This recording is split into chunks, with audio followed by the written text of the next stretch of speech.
Échange d'insultes dans un quartier de La Paz. Depuis près de 2 mois, la capitale politique de la Bolivie est le théâtre de manifestations presque quotidiennes. Cette fois, ce sont les syndicats du transport collectif qui bloquent les voies contre une loi municipale de régulation de leur secteur.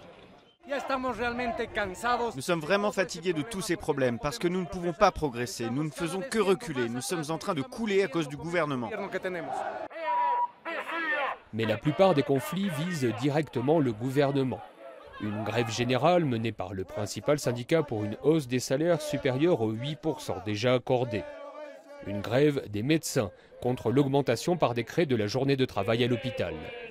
Enfin, une deuxième marche des organisations indigènes contre un projet routier dont le tracé traverse un territoire indien protégé. Réélu largement à la tête du pays fin 2009, l'ancien syndicaliste Evo Morales semble avoir perdu l'appui d'une partie des secteurs populaires qui espéraient davantage de protection sociale et de dialogue. Il y a un désenchantement collectif.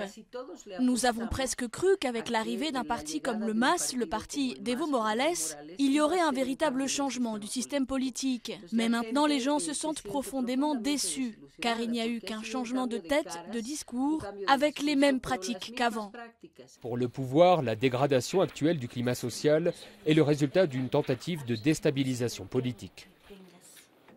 Il y a des infiltrés venus de partis politiques et tout ce qu'ils veulent, c'est nous diviser et user notre gouvernement pour pouvoir dire ensuite lors des élections générales qui arrivent en 2014 qu'avec nous, il n'y avait pas de gouvernabilité, qu'il y avait tout le temps des conflits.